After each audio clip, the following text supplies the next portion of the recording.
Hello. Hi. Welcome back once again to Wheel Takes Podcast, a podcast about a series of novels called The Wheel of Time, written by Robert Jordan and finished by Brandon Sanderson. I am Gus. I've read all of them.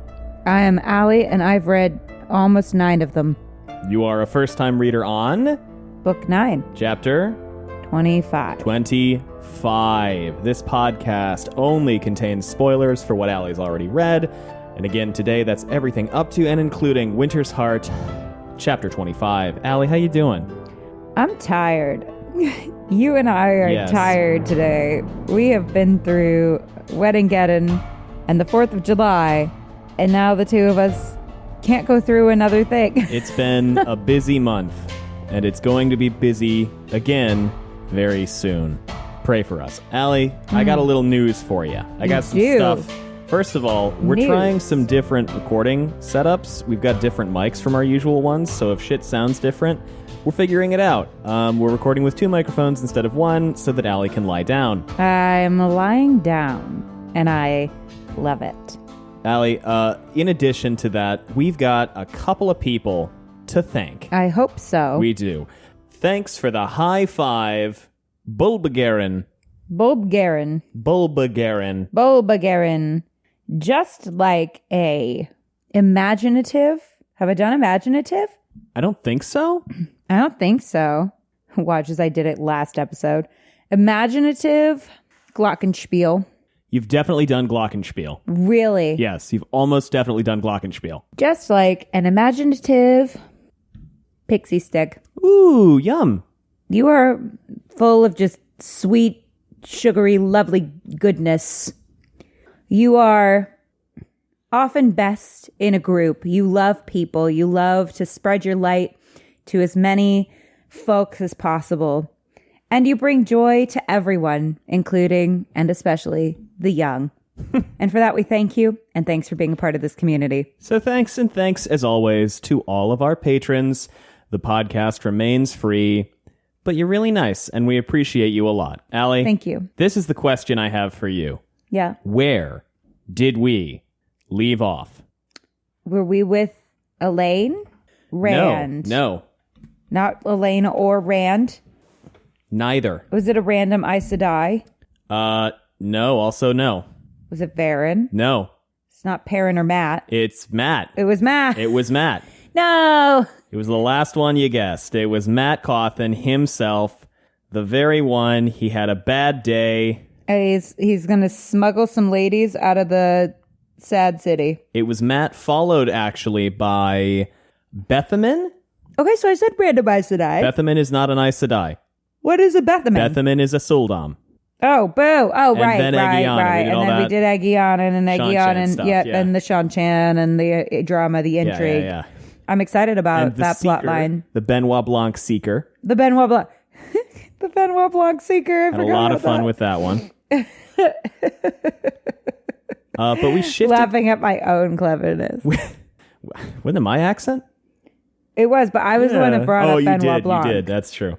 We shift gears to a new city and an old familiar plot line. The map I showed you last chapter at the end of the episode, remember? No. Here it is. Oh, it looks like, it looks like a blood vessel. It looks like a blood cell, or I think it kind of looks like Star Trek insignia. This is the Farmatting map. It does kind of look like Star Trek insignia. It's on page 497 in the mass market paperback. It's a map of Farmatting. So if you look up Wheel of Time Farmatting map, probably it's going to be this picture. What do we see? Hold on, let me turn the light on. The light's off. Terrible. Trying to get used to the microphone we're using now. We have to be like right next to it for it to work. So navigating that's a little different. Tell me about this map. Okay. Can I see? Yes. Okay. I'm seeing that there's something called the Heights, which the musical theater nerd in me is like, in the Heights. Da, da, da, da, da, da, or on the heights, the paths are paved with daggers. Oh, right. Well, that's Wheel of Time. But also, it's probably not that, because that's a Shan-Chan saying, and this is not the Hills Shan-Chan. Of Kintara. There's some markets. Where is this? Farmatting? Oh, yeah, that's where Rand is. That's where we're chilling. That's where all of these chapters are set. There's something called the Camelin Gate. Yes. Is that related to Andor? Is that like... It is the gate that goes... If you go out that gate and you follow the road, you'll get to Camelin eventually. Oh, and there's the Tyr Gate. So, okay. Kind of helps you position this geographically. And what is this gate? The Ilion Gate. Okay. We kind of see where everything is. All right. The Lakeman's Quarter. It's called the Strangers Market. Yes. That's intriguing. Are you grabbing the book for me? I want to see it. Okay, you can see it. What else do we have here? We have... That's pretty much it. There's the Hills of Kintara. There's 3 strangers markets. Yeah. Avarin Market, Amhara Market, and Nethvin Market. Have we seen any of those in these chapters? I think so. There's a mustering ground. Cool. All right. So, Al, we're going to pick it up right off the bat, right out of the gate, with Chapter 22, Out of Thin Air. Do you have notes? I don't actually know if I took notes for any of these chapters. And if that's true, I do apologize. I've been very tired. That's true. Let's see.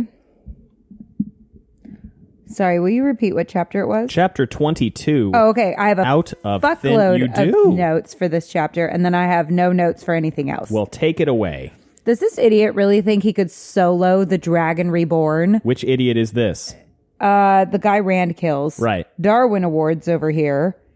Oh, damn. I'm loving the subversion of the villain gloat. Oh, yeah, because the guy is like, Kissman, I think, is like, everything's so good and I'm great at things. Mm-hmm. And then he gets killed, right? Yeah, because Rand kills him. Does Rand kill him? Oh, someone kills him. Because he feels a slash on his arm and then he suddenly... Right. Ope Kissman is kissing the Great Lord. What a surprise. That's good. I like that. Ope Part 2. This was Mazzy Pizzazz's plot. What was? This whole assassination. Kind of, yeah. Which, I knew it. I'm smug again, Luce Theron. That's weird. It seems like Damon Dredd and Maz are different people and like they aren't working together all of a sudden. Yeah, so why? Because Moradin has grabbed all the people, maybe? No, what evidence suddenly appeared that they can't be the same person? I forget. Kisman gets orders from Damon Dredd to do a thing. He also gets separate orders from Taim to do the same thing. Oh, right. And both of them said, do this thing, don't tell the other one I told you to. Yeah, that suggests they're not the same person. It certainly does. So, yeah. And I will tell you, when I read through this the first time, I went, what the fuck? I was a little what How the does fuck? that work? Because everything has suggested that they might have been the same person, or at least working together. So what's going on? Looks like Moradin wants the Choden Call. Probably. I mean, they're super, super powerful. So they're all giving different orders that are honestly mostly the same. Hilarious. Yeah. You know, sometimes the Forsaken are a little... Whip.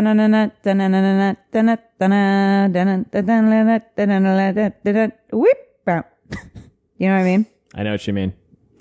So Damon Dredd is still working with these guys, but he mentions transgressions.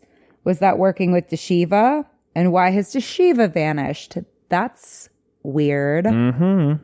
Padden Fane just murdered Kissman. Aw, he seemed like such a great guy. Easy breezy fellow. Yeah. He did not believe anyone would insist on coming with Nynaeve. Fucking rude. Min gets viewings about Olivia, but nothing she understands. That's weird. Later, she says that Olivia is going to help Rand die. Yeah. I assume it's not in like an Olivia, like fucking murders Rand kind of way. It's in a like, you know how in a book about a wizard boy that shall not be named. Yeah. That when the title wizard boy goes to meet his fate, he like kisses a gold ball, and that dead whole thing. people pop out and comfort him. Spoilers, I guess. Yes, I'm familiar.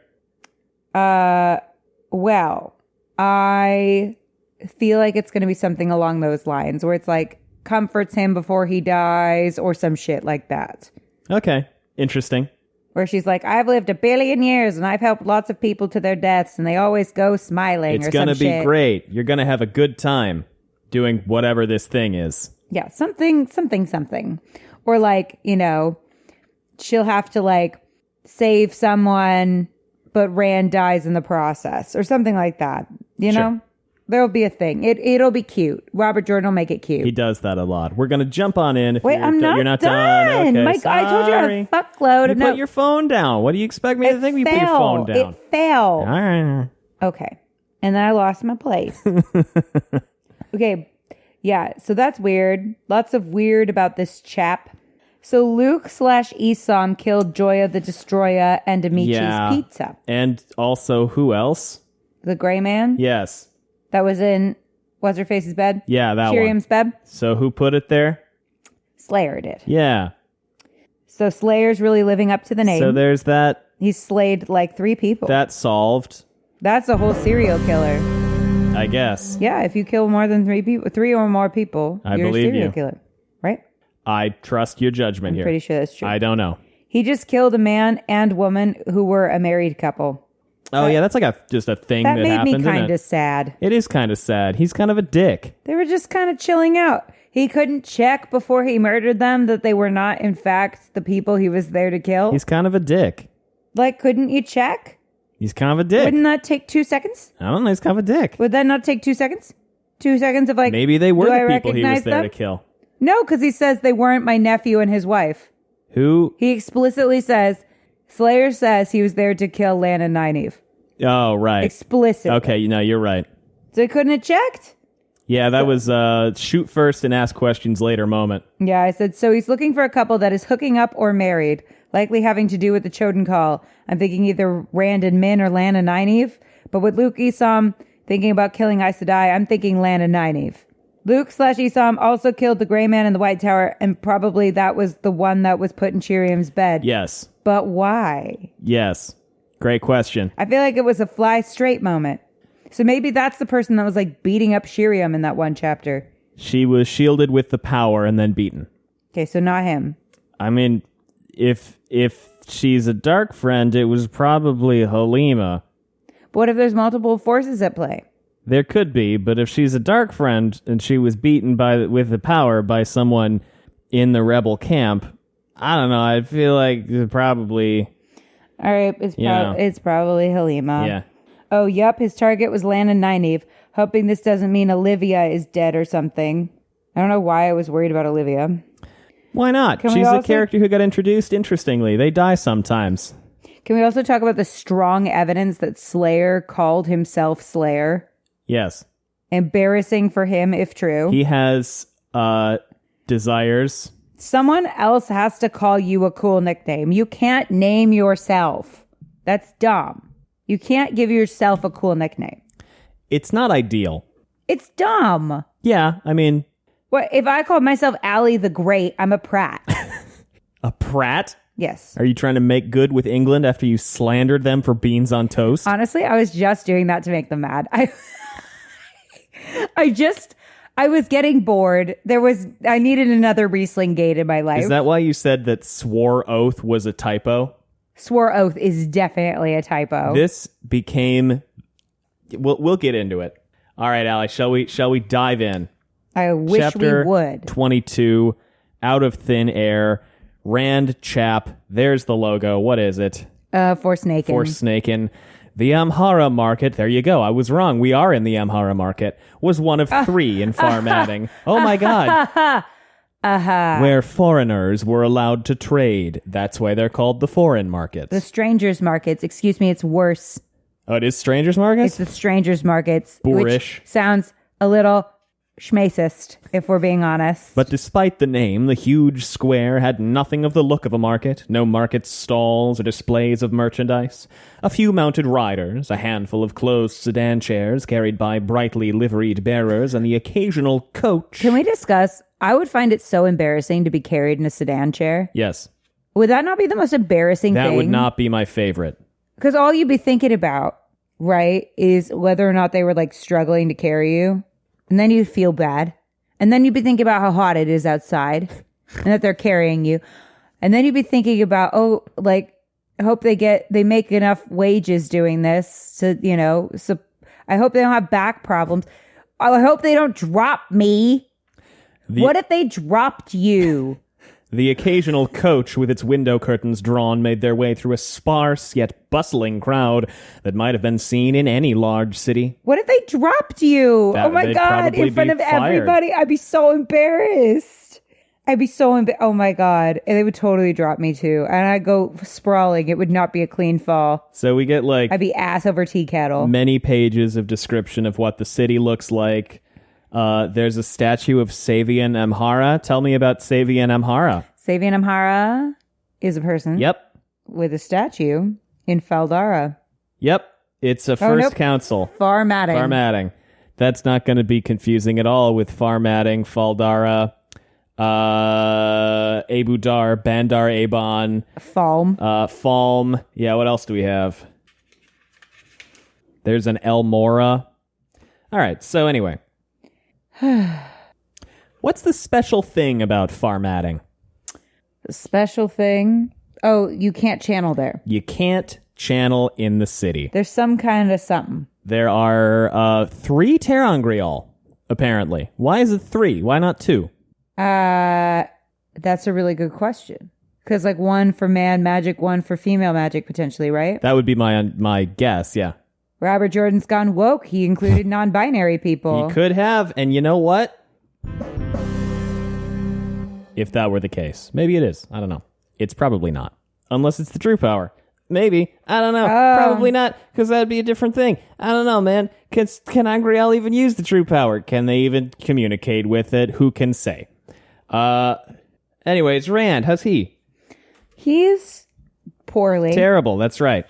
Why is he here, specifically, as opposed to anywhere else? He's luring the guys into a trap. Yeah. And here's why. And I think this is actually pretty brilliant. Yeah. Because he was trying to get them to learn how to do sword shit, right? So that they could defend themselves in the event that they can't use their magic. And they all laughed at him. Pretty much. Well, who's laughing now? This redhead. I do think Taim still made them learn some, but they did not want to. Yeah, to please him, but they didn't want to, so they didn't really try that hard. No, Mazrim Taim sent the sword guy packing. Oh, right. He did. And then Rand was like, bring him the fuck back, you shithead. I hate you. And you know what? At this point, Rand, apt. That guy sucks. He could go suck an egg. Rand that guy is following someone. He's following. Luce Theron, by the way, has a tantrum. You are the fool coming to this place.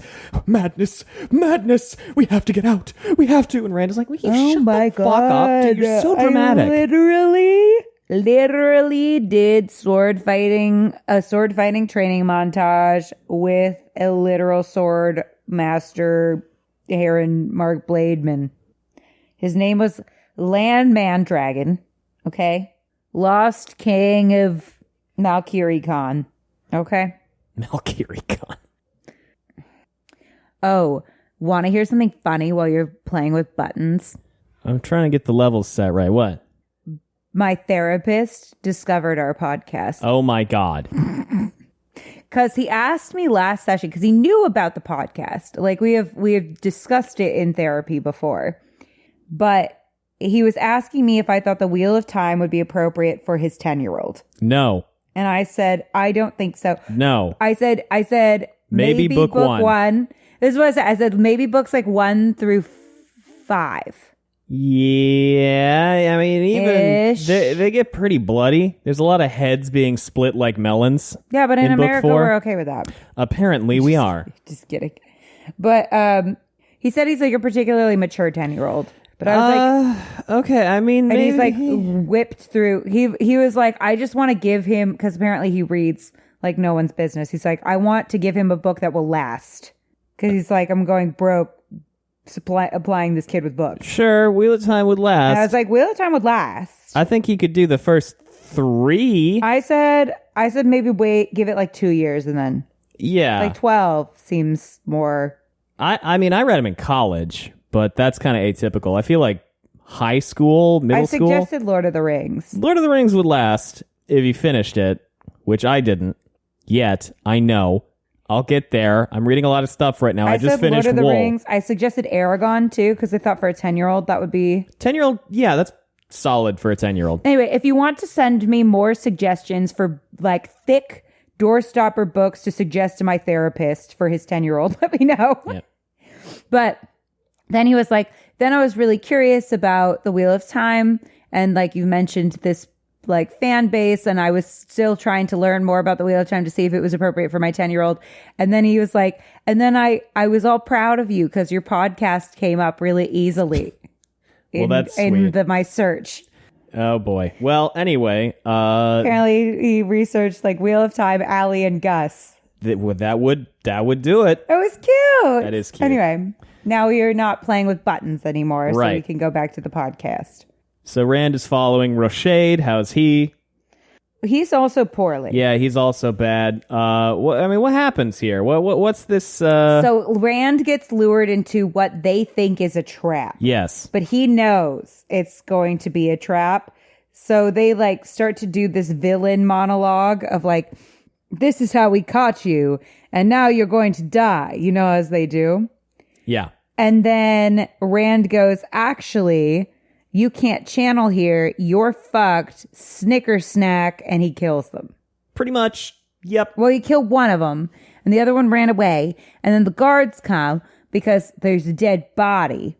And Rand runs the other way, trying not to get his ass arrested for murder in Farmatting. Because I don't think a place that you can physically not channel in would be very excited about the Dragon Reborn being there. Probably not, as evidenced by the way that Varen and Cadsuane kind of use that as leverage against the First Council. You know? You know? So, wait. I'm not done explaining. Go ahead. I'm sorry. So then he runs out. Then Kissman. Yes. Kissman, yeah. You can say Kissman. Kissman's fine. So Kissman's walking down the street and he's thinking about how he attempted to murder the Dragon Reborn. And then all of a sudden, we slice and dice from Padden Fane. The one and only. Makes him fall into ashes. Where the fuck has he been? Licking knives in some fucking podunk nowhere. I do think it's funny how I should say, Padden Fane just appears to do something malevolent and then just fucks off for books at a time. And then he just shows up, he does something sketchy, and then he fucks off again. Honestly, he's just an introvert. He's, you know what? This is your introverted He's got a sourdough friend. starter. Yeah, he's got a sourdough starter to see He's too. got topiary. He's doing doing bonsai a big trees. TBR. Yeah, man. Okay, he's busy. Yeah. He got really into beads. He's reading, I don't know, what else is really long? Sword of something. One of the swords, Shannara, or not Truth, like, never mind. So he's reading all the Jane Farstrader stuff because he knows that he's going to come up soon. Rand and Luce there in fight. Oh, did we share with them the last name of Jane Yes. Farstrader? Yes. And mysterious old man who's totally not Jane Farstrader? Yes. Okay, I wasn't sure if we did that last episode. Yeah. Hold on, you keep moving. I got to put the mic back. I do not keep moving. Your mic is moving. It is not. I'm just getting comfier and comfier. Good, you should. You got to keep them. This is the first time I've recorded a podcast where I'm comfy. It's true. The comfiness quotient is high. And we're still getting these mics figured out. Is this going to be like how I apologize for the dog making noise and everybody is like, no shut one the cares. fuck up, we don't care? No one cares. Lovingly. No one cares. Yeah, so Rand is following them and thinking about everything. And it's very interesting and fun and well-written suspense and tension. What, were you eating the mic? Is that what you do? That's what you told me to do. Anyway. And abruptly, Rand, he loves that word. Have you noticed how much Robert Jordan loves the word abruptly? You know what? I can't hate on him for it because I love the word suddenly I'm not in my hating on him writing. for it. I've realized. It's not a problem. I love the term suddenly. It's like how much I say granular nowadays. People just fixate on words. What is that? I have no idea. It started and I can't stop. I mean, it's a great word. All right, so abruptly, Rand realized the only boots he was hearing were his own and stopped dead. Silence. And those boots were made for walking. From where he stood, he could see 3 more narrow alleys splitting off from the one he stood in. Barely breathing, he strained his ears. Silence. Almost, he decided to turn back, and then he heard a distant clatter from the nearest alley mouth, as though someone had accidentally kicked a rock against a stone wall in passing. Better to kill the man and be done. That's what I say. Rand turned the corner into the alley and found Rochade waiting for him. The Mirandian had his cloak thrown back again and both hands on his sword hilt. The farm-adding peace bond wove hilt and scabbard in... Rochade is about to have a new Rochade. Skin tone. It's going to be pale as death. Yeah. What? No. Terrible. The farm-adding peace bond wove hilt and scabbard inside a net of fine wire. He wore a small, knowing smile. What did I make Murandy? Was Murandy bad Germany? I don't know, but I was going to request. Maybe. I think Murandy was like a really shitty German accent. Well, it was a really shitty German accent because Patton Fane was doing it. Right, and he was sliding in and out, just going full, like, stereotype boy. Mm-hmm. We have too many German listeners for me to actually try a German. They're going to be disappointed. That's all I got. Did you say da? Is that not German? That's Russian. I don't know shit. Yeah, it's German. Yeah. You know what? I knew that. You know what? It's been a long month. It's been a long fucking month. I'm proud of you for remembering where Germany is. And you know what? I'm tired. I fully agree. I'm tired of like, Yeah, it's, yeah. Anyway. I do not feel confidence in this today, so Ali is going to request a different accent. Okay, could I make you do him like William Shatner? Yeah, all right. You were as easy to bait as a pigeon. I'm excited about this. Run if you want. Rand did not run. And then he punches Rashade's sword hilt. He stops his sword and sticks it in the thing, and then he just punches him right in the fucking throat. So yeah, then Kissman shows up and he accidentally stabs Rashade because like Rand jumps out of the way and Kissman just stabs Rashade in the fucking chest, and Rand is like, huh, and Kissman is like, oh, huh. And shoot, don't you hate when you accidentally stab the person that you're friends with? And Rand goes, time to die. But then guards come and Kissman. See, that would have been such a cool thing to say if he was able to complete that, but unfortunately, yeah, and then he got interrupted and looks like an idiot. Kissman is like, "Hey, man, we should leave. Rain check, guards. Actually. You know, we can fight more later if you want." Yeah, rain check. So he's like, and actually, I'm going to be taking some sword fighting lessons now. They do leave. Why is Rand incognito in the city, especially, by the way? Like, yes, he went there in secret, but what other reason does he have to be incognito? Other than the fact that they might hate magic men? Other than the fact that, you know, he's kind of persona non grata in most places. And everyone's looking for him, yeah. What other specific reason to farmadding in today's geopolitical culture does he have? The councils had proclaimed because he's like, look, all I got to do is be like, I'm the fucking Dragon Reborn. You can't arrest me. Fuck you guys. But then he goes, but the councils had proclaimed their acceptance of that odd decree Elida had issued. Once he was in a cell, he would remain there until the White Tower sent for him. So he ran as hard as he could. Okay, but how the fuck would they get him in a cell? He can't channel. Oh, fuck. I forgot. That's kind of the whole conceit of this city. Ah, shit. So Kissman goes a running. He's like, oh, man, F in the chat for Rashade. Big rip for my boy. Gonna ignore the fact that I killed that dude. Not me, though. Sucks. I'm gonna be fine. Me, Kissman. I'm so good at things, though. Best Kissman in the books. He had been a fool to let Rashade talk him into this in the first place. They were supposed to wait until everyone had arrived, slipping into the city one by one to avoid notice. Rashade had wanted the glory of being the one to kill Althor. The Mirandian had burned with the desire to prove himself a better man than Althor. Now he was dead of it, and very nearly Refar Kissman with him, and that made Kissman furious. He wanted power more than glory, perhaps to rule Tyr from the stone, perhaps more. He wanted to live forever. We really escalated. Remember my name. I'm gonna live forever. Those things had been promised. They were his due. Learn how to fly. Part of his anger was because he was unsure they actually were supposed to kill Althor. The great lord knew he wanted to, and yet... Kill him, the Mahail had ordered before sending them to Cairhien. But he had been as displeased that they were found out as that they had failed. Okay, so Kisman and Rashade are very clearly Mazzy men, right? Yes, and Dark Friends because they said Great Lord. So I'm feeling like Rand might be able to put 2 and 2 together and realize Mazzy Pizzazz sucks eggs. Yeah, you'd think. No, come on. We already hate him. Deshiva had simply vanished. Kisman did not know whether he had run or the Mahail had killed him, and he did not care. Oh, he's just hanging out with the Forsaken. Kill him, Daemon Dread had commanded later, but he had added that it would be better they died than let themselves be discovered again. By anyone, even the Mahail, as if he did not know of Taim's order. And later still, Moradin had said, Kill him if you must, but above all, bring everything in his possession to me. That will redeem your previous transgressions. So what were the transgressions? Fucking up.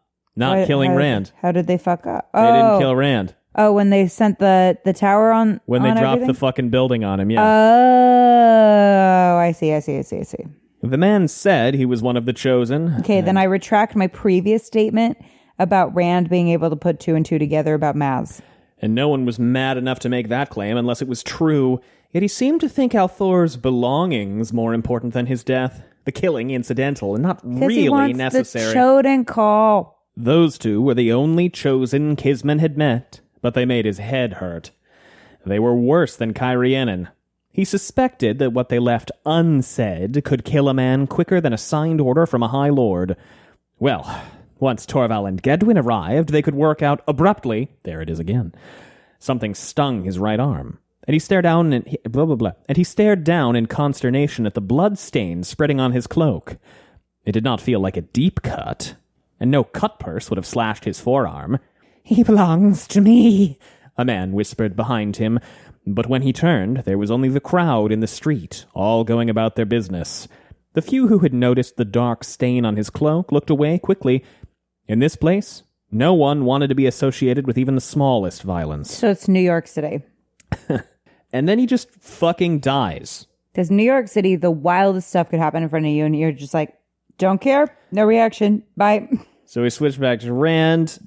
Rand is like, well, that could have gone better. But on the plus side, you don't have to fight that other guy later. I know, Pat Thing kind of did you solid. Turned into soup. He's super dead. He's super dead.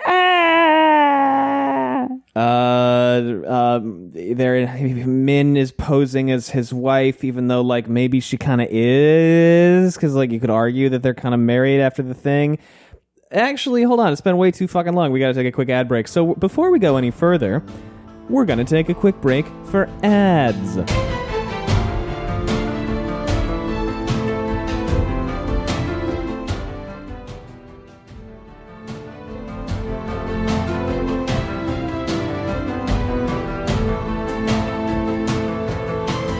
Welcome back. Did you get advertisements for wedding venues? Let us know. You know what's fun? Our number one ad quality in June was gay life. Love it. That makes me so happy. 10 out of 10. Okay. I want that to be true of every month of the year, not just June. So yeah, Min is posing as Rand's wife, which arguably is not posing because of the whole triple bond thing. We discussed that as being kind of their potential wedding ceremony.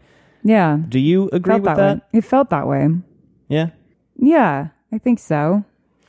All right, You know, they're triple married. Yeah. Does that also mean Avienda and Elaine are married to each other? I don't know. I hope so. I would like to consider it as such. I think maybe First Sister Ceremony did that. It does feel very wedding, that. They're all gay. I mean... That's a compliment. Yes, obviously. So, you know, they're kind of in hiding. Rand goes, "Wife, I need to speak with you upstairs, if it pleases you." Min twisted around in her chair to grin at him the way she did every time he called her wife. The feel of her in his head was warmth and delight, suddenly sparkling with amusement. That's so funny because it's so different than my initial reactions to being called wife. It's so weird the first few times. It's so weird when someone calls you wife or husband. Like, you would be on the phone and you'd be talking to somebody, you go, my wife, and I'd be like, who? Who the fuck is this? What in the parent is this nonsense? So adult. So Olivia stood up, looking nothing like the subdued woman he vaguely remembered handing over to Taim. All those captured Sultan and Damani had been a burden he was glad to be free of, no more. There were threads of white in her golden hair and fine lines at the corner of her eyes, but those eyes were fierce now. Well, she drawled, staring down at Nynaeve, but somehow she made the word both a criticism and a command. I don't know why we gotta knock Nynaeve down, but, you know. So, Rand gives like a mission report on killing the baddies, and they all chat, and they catch up with stuff, and I gotta turn that off. That's loud as fuck. What? I thought that was the air conditioner. Nope. It was a helicopter. Anyway, I mean, what happens in this, recap, catch up with where we are? Not a ton. Not a lot. We just kind of recapping that we're waiting for the Ashaman to show up so he can kill them, and that he got 2 of them, and he's waiting for, Well, Rand didn't get 2 of them. Yeah, Rand got one of them, and then Pat Fane got the other one. Became a soup person. And then he's hoping that Deshiva and Gedwin and Torval will show up. But they're leaving the inn because Rand is like, all right, Kismet got away, so we got to move inns just in case. No, he did not. Well, he did, but then he didn't. Yeah.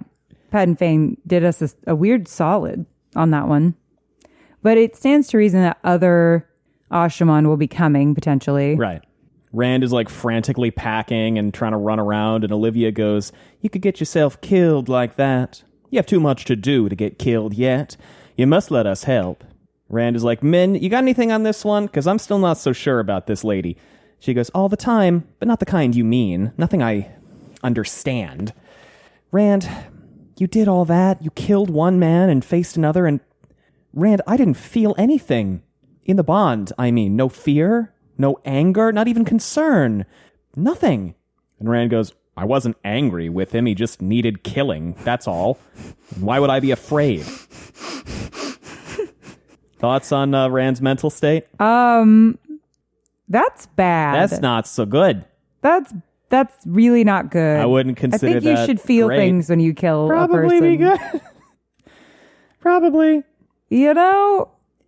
Rand needs more than one therapist. Rand needs 5 therapists. He needs a dedicated team of therapists. Yeah, a whole team, a whole army of therapists just trying everything. So everyone wants to help him with this, but he's like, no, fuck you guys. I'll take care of it. I'm not going to let any of you all get hurt. I got this shit on lockdown. Do you?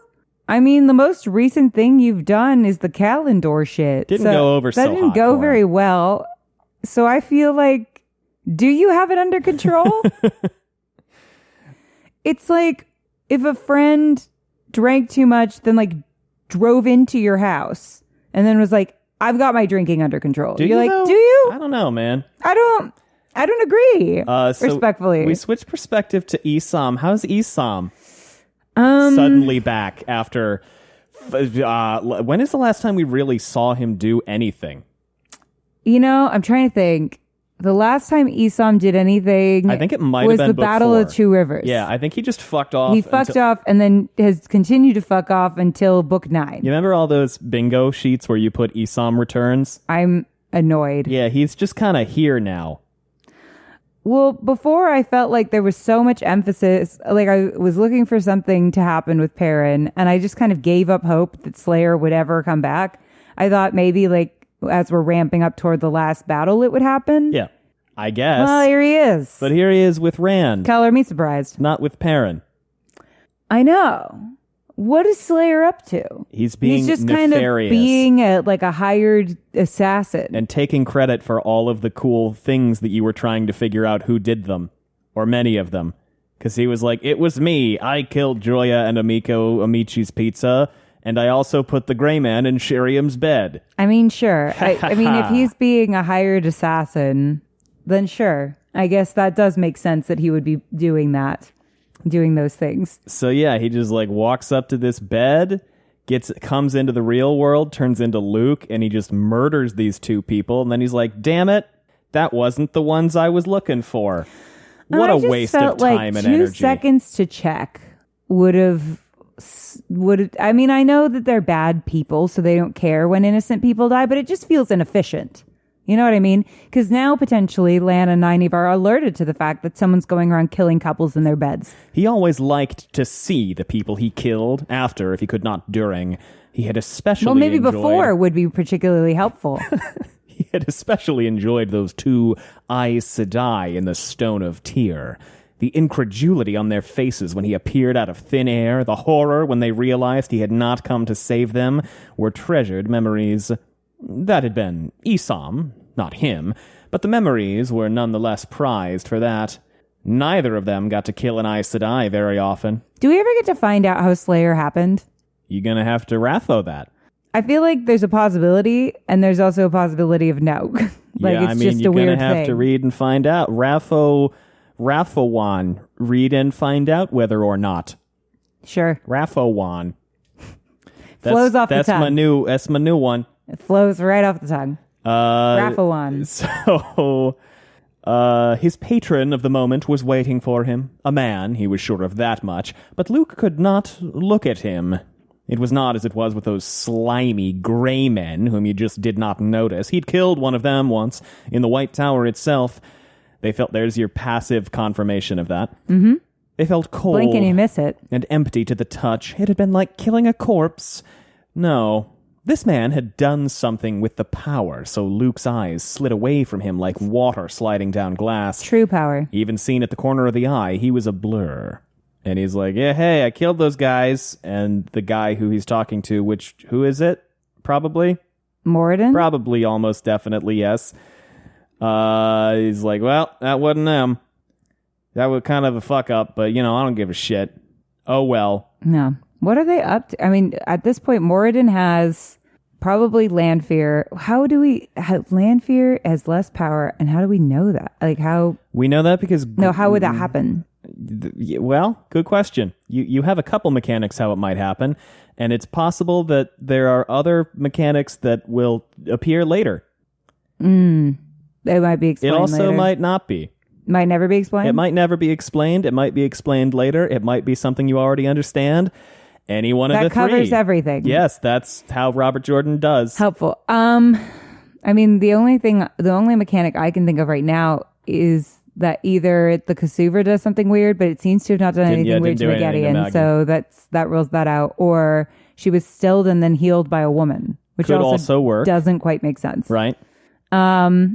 So I'm going to chalk it up to it's a mechanic we find out about later. Could be. Okay. But he has them under his control for some purpose, but he's not controlling the others. But he's like, okay, come out of hiding, ones that have been resurrected. And they kind of gave up on that. Yeah. It was like, okay, never mind. We're not going to keep this a secret. We're going to all come together and I'm going to be the leader. But Damon Dread's like, maybe not though. Maybe I'll just kill him. Yeah. So, like, all of that Forsaken scheming that was happening from books 4 through... Like, basically the whole time Ishamael was totally out of commission, they were having fun and scheming and backstabbing, and it seems like now that's over. Well, it feels like... Okay, here's what it feels like. I don't necessarily think it's over, but I think it has to be more subtle. Okay. You know what I mean? Because Moradin has been favored by the Dark One, but, like, has he really? Do you know what I mean? He's nameless. Because you have to think, okay, why would the Dark One get rid of the carrot that is nameless? Possibly partially because he's like, you all are fucking up so badly that now I feel like you need a handler. Got 30 seconds on the clock. Yeah, you need a handler. But also, it's like, that's a very tempting target. Yeah, it is. Do you know what I mean? Like, Damon Dread is already thinking about whether or not he can kill Moradin and get away with it with the Dark One. I do wonder if part of it is, hey guys, we're in the last book and a half, according to the author. Let's stop with the infighting and get with the fighting. Sure. It could be an attempt to just kind of unite them further.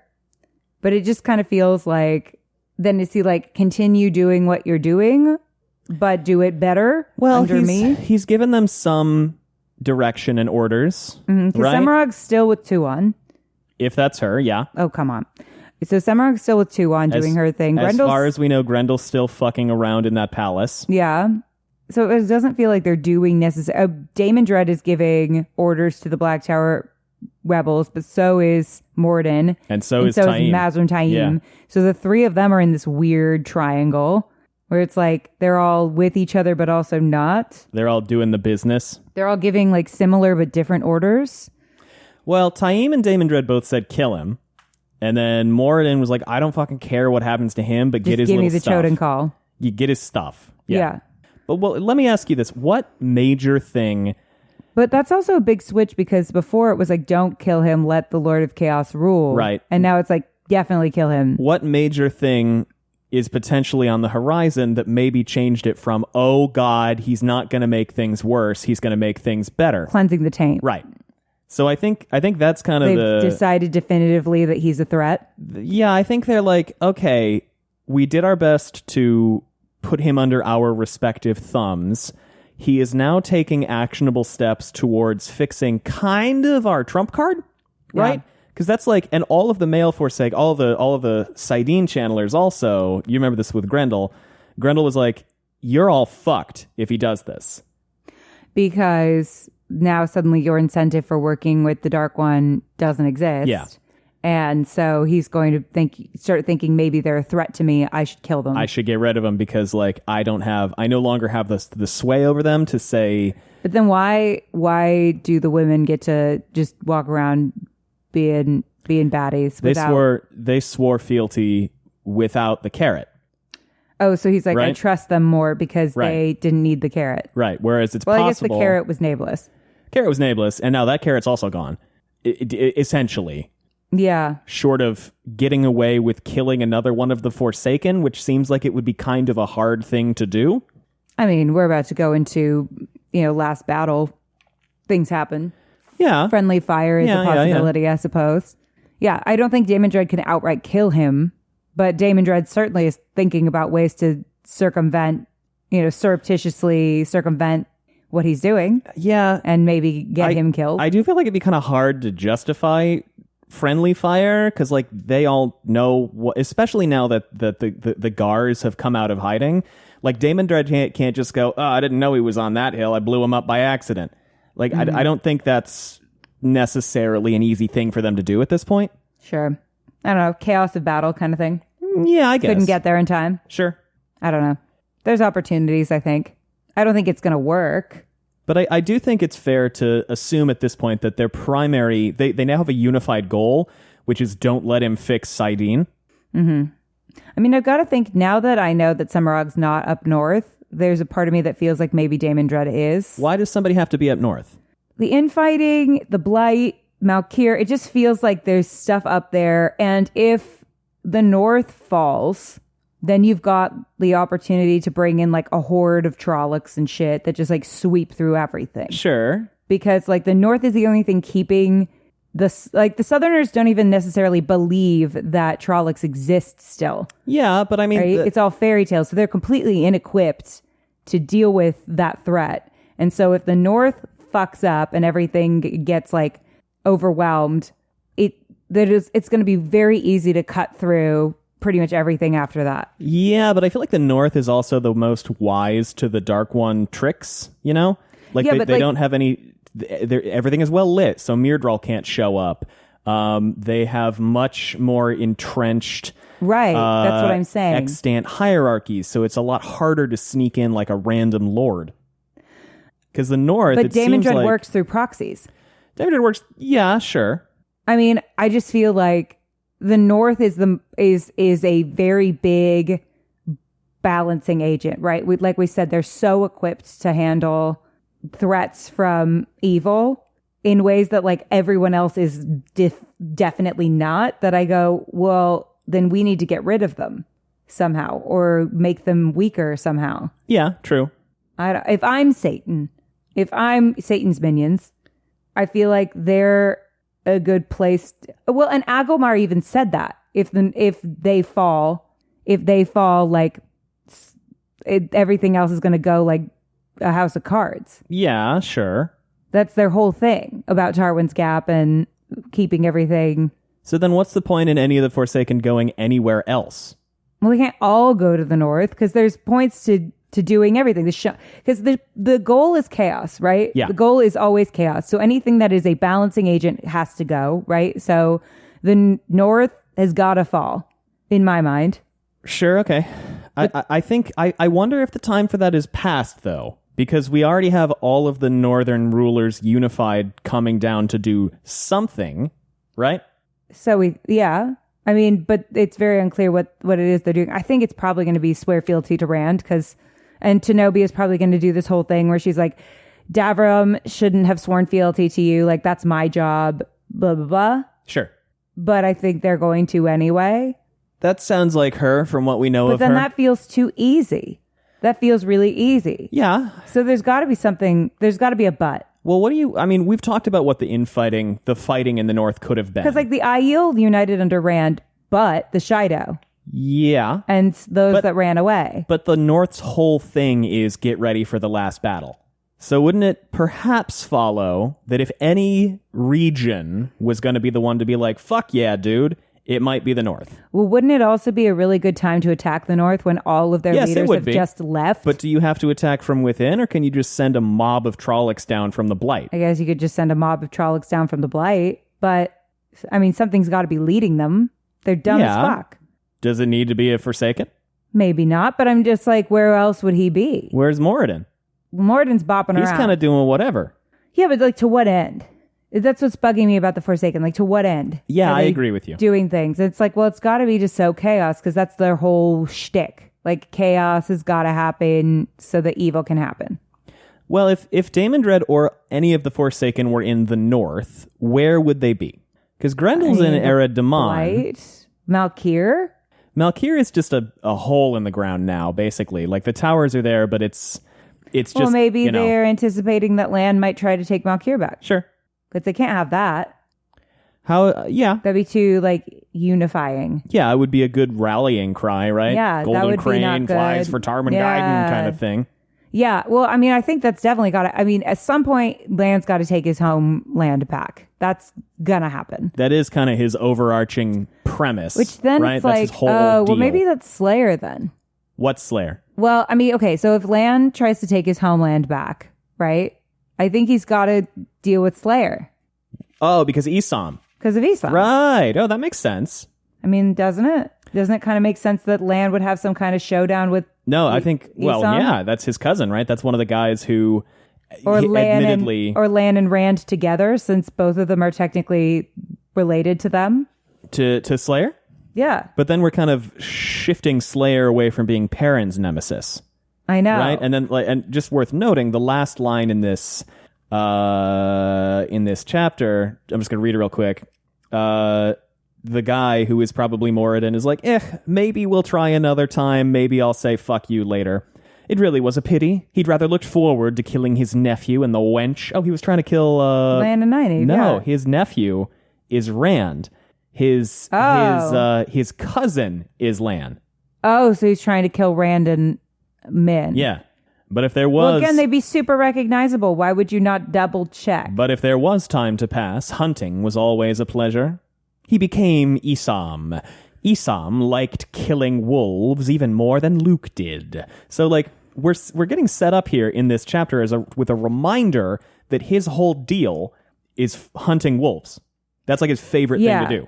Well, so this is what's weird. Is it feels like there were nemesis set up and then they kind of changed, right? Like Padden Fane made sense as a nemesis for Matt. Yeah, well, yeah, because right? of the dagger shit. The dagger, and he's very unlucky, right? He ends up in the wrong place at the wrong time a lot. Okay, sure, yeah. Versus, and then Slayer seemed like an adversary for Perrin. Right. But now but like both of them have kind of shifted their attention to Rand. Right. And it seemed to me like Rand's nemesis was Baalzam and Ishamael. And even now, with Moradin showing up, they kind of have this duology pairing sort of, I'm going to hang out with you. If you're right I'm saving you in Chatter Logoth. If you're right about Moradin being in Rand's head, that's another whole thing. But yeah, it does kind of feel like all three of them have now pivoted to focus on Rand. Yeah, maybe that's Robert Jordan kind of gearing up for the last battle. But I mean, I don't know, because even if you're gearing up for the last battle and you have ostensibly, 5 protagonists, pretty much? Yeah. Egwene has ERRATA as at least a short-term nemesis, yeah. right? Yeah. Nynaeve is... Megiddian, yeah. Mm-hmm. I feel like Nynaeve and Megiddian have to have a showdown at some point. Matt Perrin kind of, doing their thing. Well, yeah, because I feel like their central antagonist Shido, has shifted away from them. And I guess, Perrin and the Shido now. But that's more of it. I mean, frankly, I, at this point on my first read, didn't give a shit about this plot with Perrin. That seems to be a common sentiment, to be honest. If I'm people just don't seem to be super animated about the Fael Shido of it all. It might be a gaslighting. It might be a mislead. It could be. It could end up being the most interesting plot. Could be. And then Elaine kind of has like her team of nobles. Yeah. That she's kind of against. Min's got nothing in terms of nemesis. And Avienda's kind of got nothing right now, other than like keeping Elaine safe. Yeah, they're just buddies. And same thing with Brigitte. They were roommates. Tom's hanging. I don't know. But I do feel like the central 5, which is why I'm kind of like, Lan doesn't it seem like Isam would be an interesting adversary for him as well? I think Isam would be a very interesting adversary for him because they do have that shared history. Well, and didn't Isam's mom betray Malkir? Yes. And that kind of led to the downfall of Malkir? Yes. So in order to regain Malkir, doesn't it seem like it makes sense that Lan would have a showdown with Isam? Yes. Maybe he does.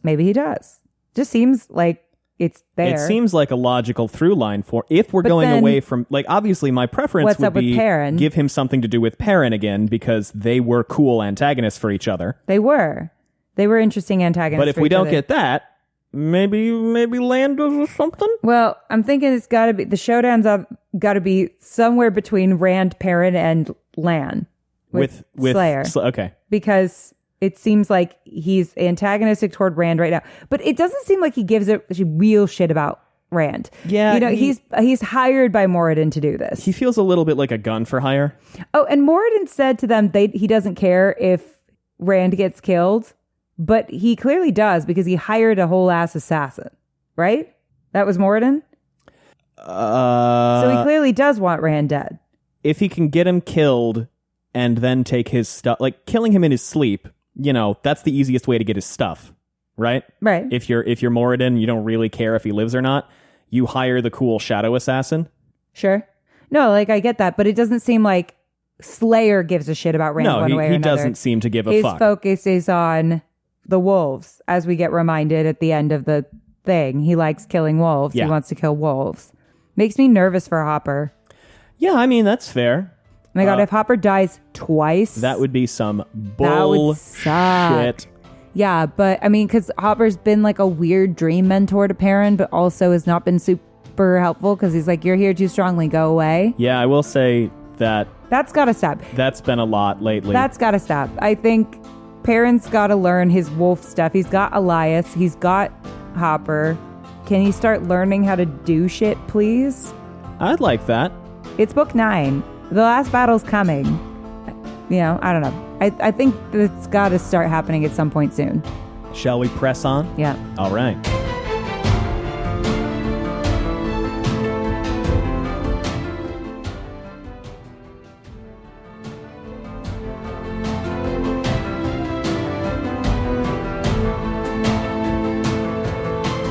Chapter 23, Ali, to lose the sun. This is the logo. I don't know that logo. It's a sea folk logo. No, it's not.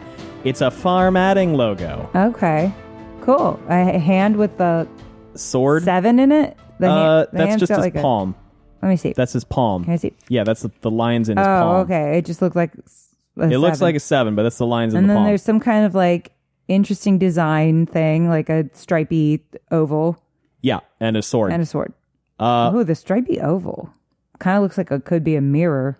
Yeah, kind of. I think we get a description of this flag later. Sure. I don't remember, though. It is a new POV. A new perspective. Ooh. A new one.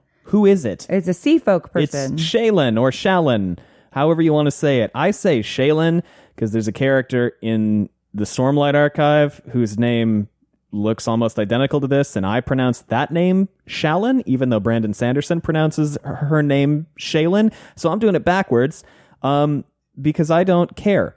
So we've never pronounced anything correctly before, so why do we start today? You have notes. No, I don't. What happens in this chapter? Shaylin talks to Cadsuane Yeah. about Rand. Kinda. Well, because it was Shaylin one of the ones who was like under the bed tied up. Yeah, Shaylin's the one who was fucking Eilil. Yeah. So she talks to Cadsuane because, Cadsuane is using the sea folk as a way to kind of deal with the Farmating government. Yeah. Yeah. Because they're not going to want to deal directly with Aes Sedai. Specifically with Cadsuane either. And specifically with Cadsuane. So she's like, okay, go in and do my bidding and basically get me invited to this meeting. Yeah. The dog just had a huge stretch. It was the biggest stretch ever. Happy dog. So, yeah, Shaylin POV. How do you feel getting in a sea folk's head? It was interesting. I mean, she sees things very differently, I think, than some of the other POVs, right? Because she's looking at things a lot from like a commerce perspective and, quid pro quo. Yeah, I mean, we get a lot of them. It reads very similar to me to how the Aiel describe water is how they describe land. Because, she goes through Gateway and goes... She was not... she followed Hareen and her swordmaster Moad through the hole in the air that led from a stable yard in the Sun Palace to... She was not sure where, except that it was a long, open area, a clearing... Was it called? She thought that was right. A clearing larger than a raker's deck, among stunted trees spaced out on hills. The pines, the only trees among them she recognized, were too small and twisted for any use but tar and turpentine. So... It's cute. I like... Robert Jordan thinks a lot about his character's perspectives. It's fun that he played with this person's brain. I like it. Yeah. I like that they sound different in their heads. It is kind of a bummer to me that we get Seafolk perspective and then the net after effect of it was, oh no, we were just using them. It is unfortunate. Because I just want them to do something fucking cool. I know. I want the boat people to do something cool. I want the cool boat ladies to do something cool. Who can control the weather. They're basically the wind Storm magicians. From, I know. The X-Men. They're airbenders. They're Storm. It's so cool. So, can they do something cool? Not this chapter. So, she comes through, Cadsuane comes. This is not going to take a whole lot of time. The perspective's cool. Do you want to talk more about the perspective? Because, in terms of plot, very little happens. What's the relationship? Why is she, sort of cowed into doing what Cadsuane wants? Because she's worried about her husband finding out that she was hooking up with Eilil. Yes. And them getting divorced. Now, I want to emphasize this. Is the reason she's worried about her husband finding out about Eilil because Eilil is a woman? No. No. In fact, that doesn't come up, at all. Why is she worried? I think she's worried about a status shift, right? She's worried she's going to lose her position. Because infidelity is bad among the, generally, but also the sea folk in particular really don't like infidelity. Right. So I just really appreciate that nobody cares that it was a same-sex relationship. They only care that she was cheating. Right. Exactly. That's very good of him. And that should be the case. Yes. So... Well, that was very good of you. So she comes through the thing, and Hareen and Moad, and which one's Hareen, by the way? We get reference to something Min said about her a few times. Is she an Aes Sedai? No. She's a windfinder? I think it's Hareen Din Tagara. Oh, well then she's definitely a sea folk. Yeah, which one is she? I don't know. Which one is she? She is the one who Min said, oh, you're going to be windfinder or you're going to be mistress of the ships one day. Oh. Is she also the one that went to Nynaeve and was like, can I be an Aes Sedai? No. No. That's a different gal. She is basically a captain at this point. Okay. Yeah, she's wave mistress of Clan Shodean. Shaylin is her sister. Oh, nice. She's one of the 12 most powerful wave mistresses in the entire Sea Folk casual thing. And the way that their power structure works is that the mistress of the ships is picked from among the most powerful 12. Okay. So there's kind of like a acclamation rule by acclamation thing. That doesn't say good things about the current mistress of the ships. Does it? Well, she's going to live for pretty long. Who? The other mistress of the ships? No. I mean, she's older, I think. No, I'm saying that, like, if Min is viewing that, it could spell that something happens to the current mistress I misunderstood. of the Yeah, ships. possibly. But we also don't know how old she is. It's possible that Hareen is like 30 and she's like 60. Here's what I'm saying. In a time where I'm pretty sure we're going to see a lot of deaths happening soon. Okay, that's fair. It's possible that the current mistress of the ships fucking dies. That's fair. You know what I mean? Like, we've got 5 books left, and I'm assuming there's going to be a lot of death in them. Well, the current mistress of the ships is Nesta Den Reyes. You remember her? Yeah, and Nesta, I would be very cautious. Right. She's the one who negotiated with Nynaeve and Elaine. Oh, yeah. No, I remember. Yeah. So anyway, she's like trying to like suss out the politics among Cadsuane and the Aes Sedai. Which Aes Sedai are with her? With Cadsuane? Yeah. Alana. Varen. And another one. There are several other ones. Oh, Bethaman. Bethaman is a Suldam. My bad. Does one of them start with an S? Ciane? No, Shayna is in the White Tower doing the Black Aja hunting. Okay.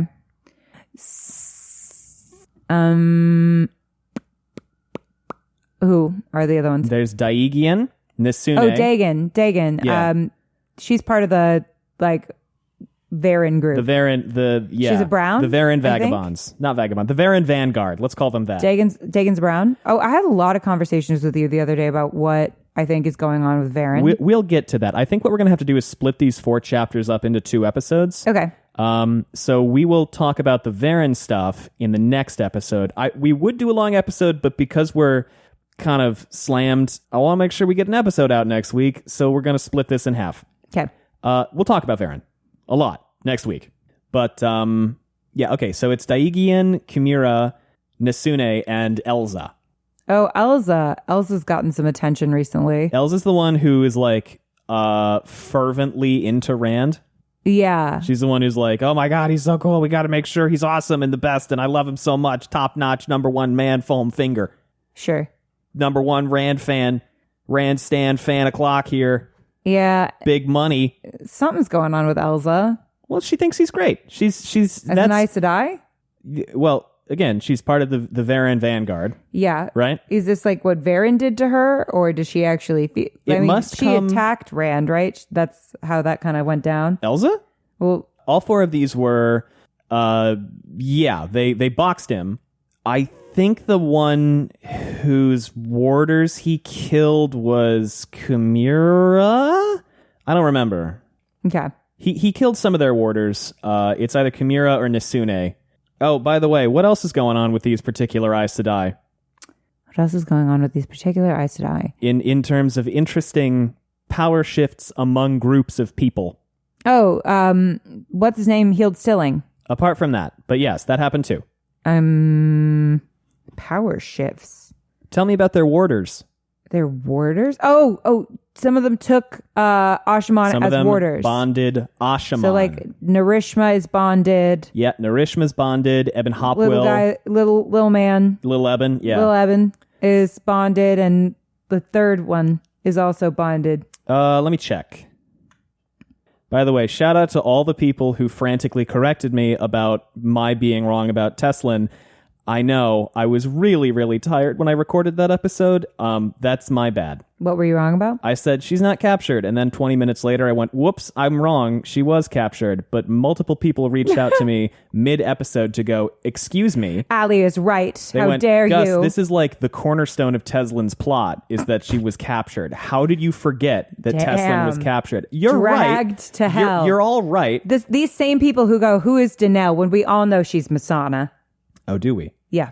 The other one is Damer Flynn. Oh, how could I forget Damer Flynn? He's a leathery old man, according to Encyclopedia Watt. Okay. My man. Here's my thing.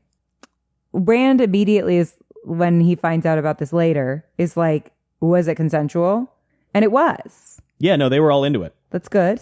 They all went for it. But yeah, I mean, I feel like I kind of saw this coming. I feel like I kind of predicted this could happen. I think you did. But like, would they bond each other? Would it be mutual? Is there going to be a mutual bond? Can you even do that? Can you do that? Well, it seems like you can because, well, Elaine and Avienda bonded Rand. Yeah, but can you bond somebody back who has already bonded you? Has anyone tried? I don't feel like anyone's tried. Seems not so far. Well, I feel like they didn't think it was possible to have multiple people bond to one person either. Yeah, probably. Well, I don't know. No, they ever did it because they didn't want to like step on each other's toes, I guess. True. Okay. Well, I'm glad it was consensual. And yes, big there's win. been a power shift. Big win. I'm interested in what they thought the benefits of that would be on both sides, because for the Aes Sedai, they're taking on a warder who may go mad. Yeah. And for the other guys, they're not being controlled by Aes Sedai. Yeah. Well, yeah, controlled to a certain extent. What do you think? I think it's likely that they said that they would like work on trying to find ways for them not to go mad. Maybe Probably, they thought being tethered to someone who wasn't mad would help. Probably, yeah. It's a healing influence, right? Yeah. It's a strength Warders source. heal faster. They do. It's also possible that this is like an overture towards men and women working together. Isn't that cool? Look at it. But I think the thesis. that's the same thing of what's happening with like the Black Tower bonding Aes Sedai, even though that's the way they're going about that is my least favorite thing of all time. And that's not really an overture towards working together. That's as a punishment, kind of. Sure. Even though, yes, I know Logain bonded them because he didn't want them to be killed. I know. But still, it's still used as still like a way great. to take prisoners. So I feel like that both of those things, even though the Black Tower one is a little less cooperative, are kind of overtures toward what my idea of the thesis was, which is balance and everyone working together for the goal. Yeah, that makes sense.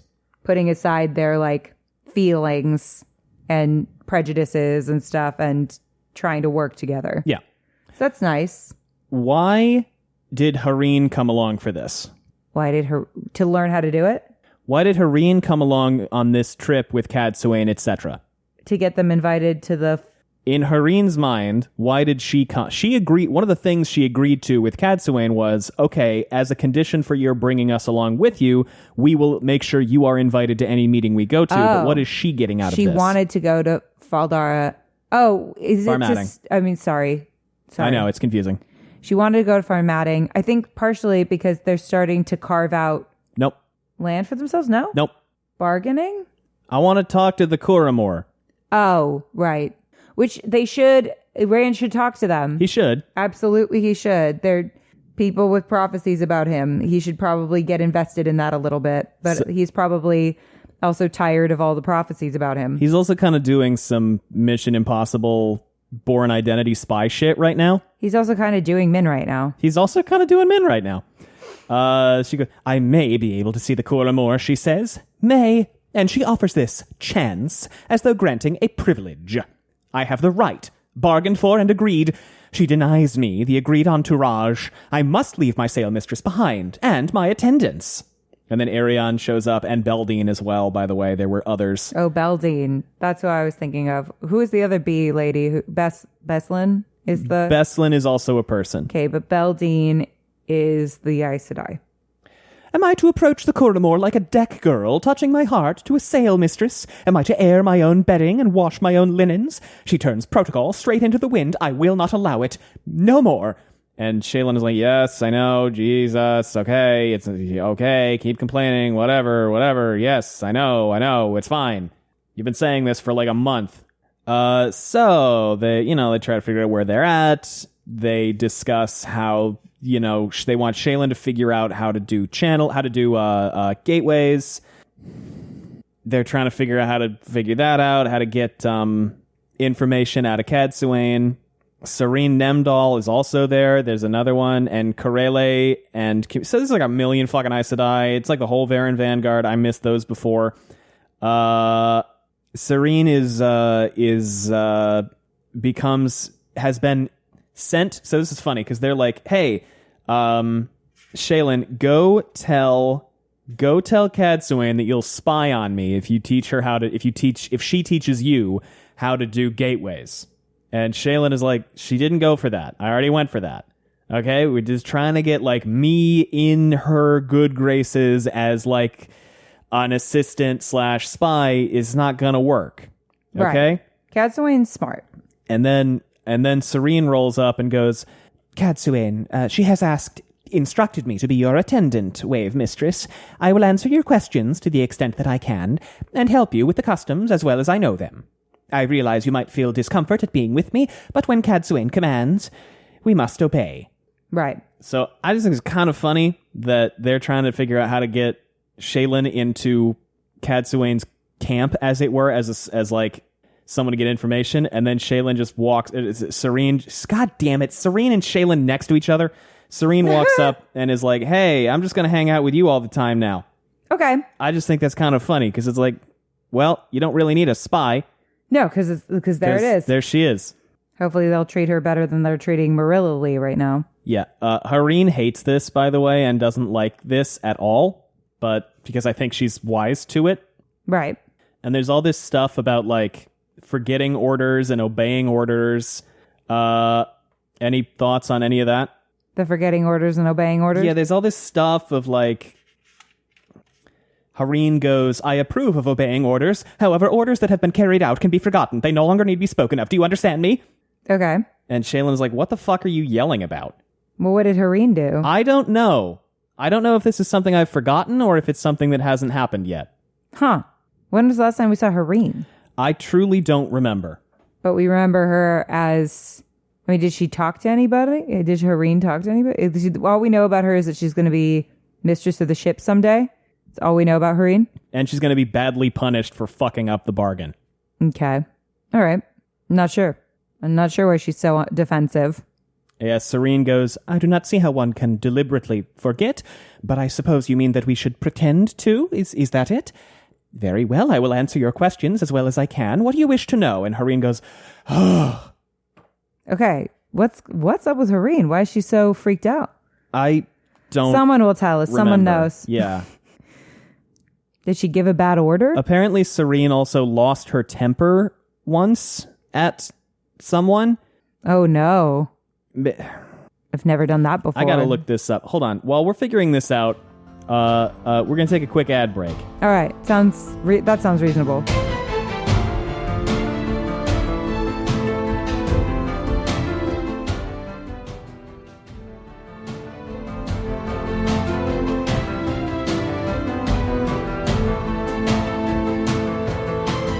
Oh, okay. You remember in chapter 13 when Cadsuane yelled at Hareen and had two Aes Sedai drag her out of the room? Say that again. Remember in chapter 13 when Cadsuane yelled at Hareen and had two Aes Sedai like take her to her rooms and confine her there? Uh-huh. One of them was Serene. Okay, so it's like we can forget about the fact that you punished me. I guess, yeah. Okay. Yeah. Also, in looking at the recap of that chapter, it seems like Cadsuane blackmailed these Ashaman somehow. I don't know if she like blackmailed them into being bonded or just blackmailed them generally. Maybe blackmailed them into hearing the Aes Sedai out. Maybe. I good question. But anyway, that's what's going on here. And what would she blackmail them with? I couldn't tell you. What are the secrets that these three men have? I don't know. Maybe they were playing. They were all cheating at poker. Like what could you possibly blackmail Evan Hopwell with? Being just a little guy. Everyone knows you're just a little guy, Evan. He's a little guy. They kind of ruminate on how weird it is that the Aes Sedai determine rank and deference by strength in the power as opposed to experience or skill, which they think is stupid.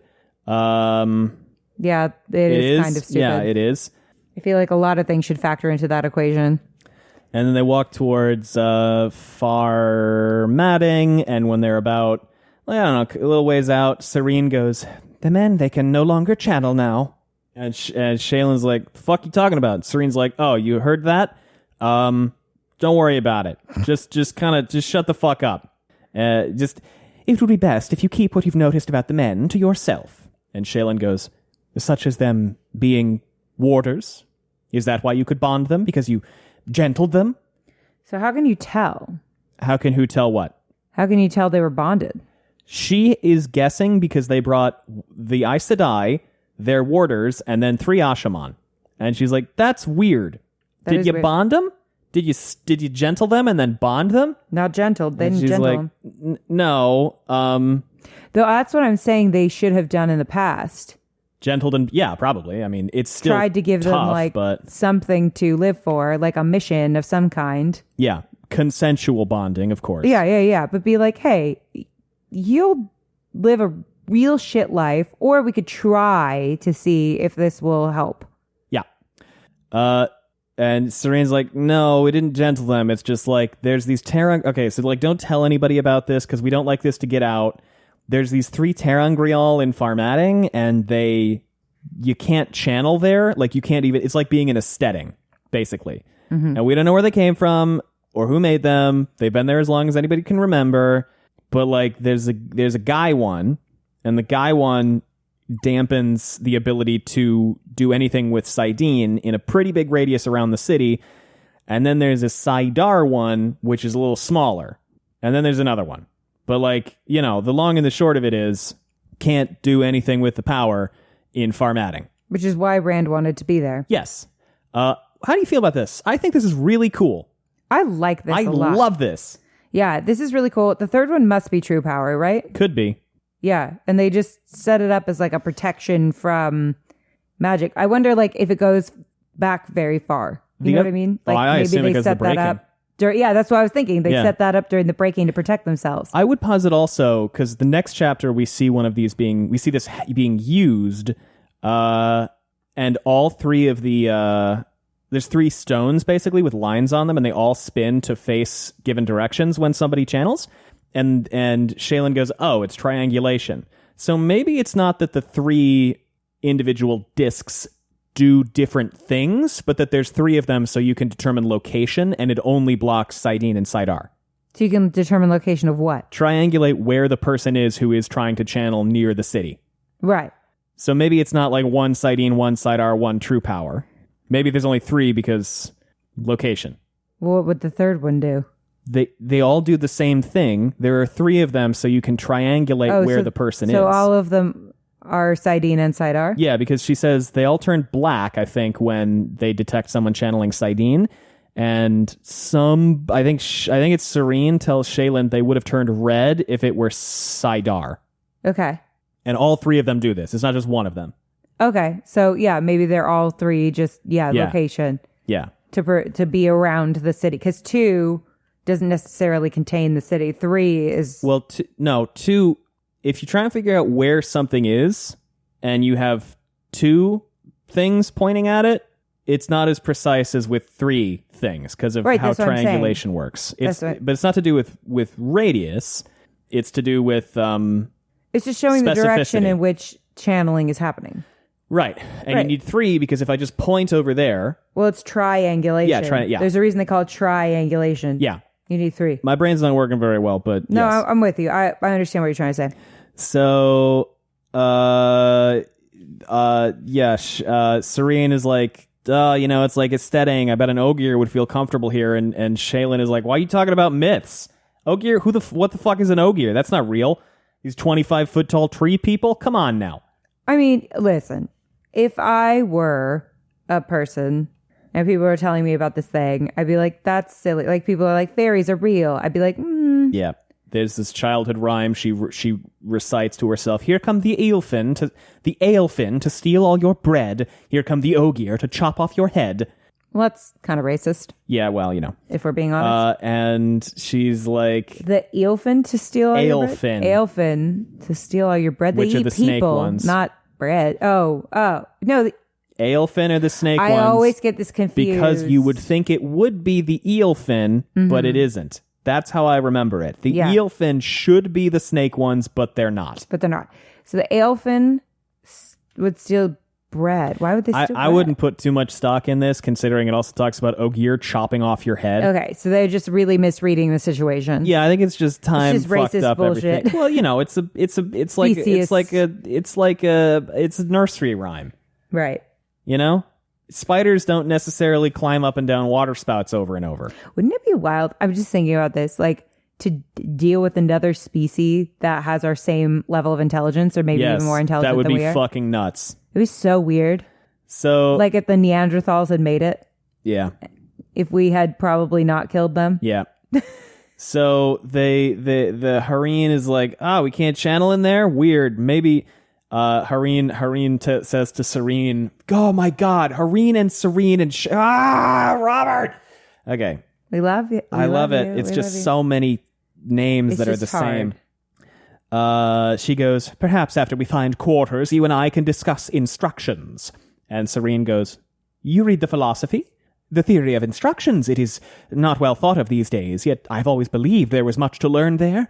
A discussion will be pleasant to take my mind from other matters if Cadsuane allows us time. And Hareen is like, what the fuck? So, thoughts on this? Well, Hareen's confused that, like, the Aes Sedai want to work with them in, like, a nice way? Possibly. I think also Hareen didn't capitalize instructions in her dialogue. Oh, so all of a sudden the Aes Sedai made an assumption that she was like read this book that she's read. The theory of instructions. Yeah. That sounds dull as paint. I'm gonna be very real. Like, I do like nonfiction. I know there are some people who do not fuck with nonfiction. I definitely fuck with nonfiction, but it's got to be interesting nonfiction. Do you know what I mean? Yeah. I like the feeling I get for this is that the Serene is like looking for reasons to talk to the Aes Sedai more, even though she doesn't really want to. Sorry. Oh, God damn it. This is so complicated and confusing because I can't keep these fucking names straight. Serene is looking for a reason to talk to the Sea Folk more. Right. And she's like, oh, instructions, therefore this philosophical book. And Hareen is like, how to teach people. Oh, okay. I think. Yeah, I mean, I get it. I'm just saying that book sounds fucking dull. So they get near the city and they lose the source, and like most of the rest of the chapter is Serene having a tough time with not being able to detect it. Fair. And they get to the gate and this dude. Imagine that the instructions thing, because, you know, they're like, their way of teaching is like berate them, beat them, be mean. Yeah. Right? Yeah. Well, if it's an old fashioned book, it might be a book that's like, be nice to your students. That's fucking funny. Well, this is berate them. This is the okay. You know what I mean? Because like everything's a wheel. Yeah. Like it could be that book was like Montessori teaching. So this dude, the guard meets them and takes the names of everybody who goes into the city, and he tries to take Moad's sword, and Serene is like, hey, you gotta give it to him. You can't have any weapons in the city unless they're peace bonded. And this is a traumatized city. Farmatting? Yeah, they definitely like made all these measures during the breaking because bad things kept happening. Hareen goes, this is ridiculous. How is he to defend himself? And the guard goes, no need for any man to defend himself in Farmatting, mistress. The street guards take care of that. That's nice. Let any man as once start carrying a sword, and soon we'd be as bad as every place else. I heard what they're like, mistress, and we don't want that here. I like Farmatting. And Moad goes, swords only become useful when wits fail, which is Well, wits Good don't line. need to fail. well, he's saying basically violence is the last argument of kings, Oh, yeah. right? No, that's real. To quote Joe Abercrombie. So Shaylin is like, how the fuck you got a scar on your face if this city's so safe? Fuck you, you piece of hypocritical shit. I might have come In from her head. somewhere else. Yeah, man, maybe he tripped. Yeah. So anyway. There's lots of ways to get scars. Believe me. They go in the street and we get description of what the city looks like I have again. one scar from a treadmill, one scar from a diving board. Yeah. And like she's just like, I can't feel the source and everything sucks and I hate that I can't feel the source. This is terrible. This is horrible. Which, it's a good reminder that you can't feel the source because Rand wasn't really thinking about that very much. No. I don't think Rand thought about that at all. And I think that's hard for them, right? Like they like feeling the source. The source Yeah. is like almost a drug. Yeah. And they've been channeling for, probably hundreds of years. So Well, Rand's only been channeling for a hot minute, so About a maybe year and a half, yeah. it isn't as noticeable to him could be. or not as bad as a withdrawal. Yeah, but that's the end of chapter 23. Any thoughts on this? I like that they're kind of coming together to potentially work together. I like that people are starting to work together. I think that's balance in the making, which is kind of what we need. Yes. But I think someone's going to throw a grenade in there. Probably. Things are going too well right now, I think. That does happen. Do you know what I mean? Yes. Like it feels like things have been going really well. I mean, for like 2 chapters. Because consider last time we saw Rand before this and before he was doing his 7-hour fuckathon, his palace got blown up. So I don't know if I'd say things are going well. I think it's just that we suddenly have a couple of minutes to breathe. We've had a few wins, maybe. What wins have we had? Men and women are working together. Yeah, 3 of them. That's a start. I agree with you. I just don't know if I'd say things are going well when it's like they may have been blackmailed into being I'd bonded. say things are going middling. Things are improving. Yeah, Sure, okay. but I don't trust it. Something's going to happen.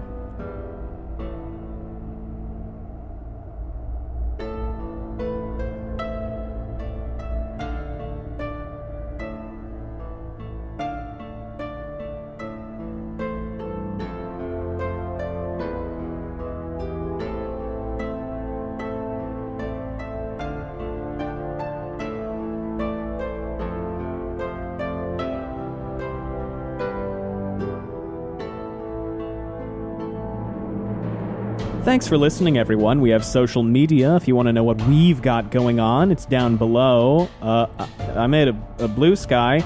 We also have a Patreon if you want to support us that way. It's patreon.com/wheeltakes. And you can always leave us a rating and a review, which helps a lot. Other than that, anything else, Sally? I come up with an outro, but I'm really at sea. Thanks for listening, everyone. Bye. Bye.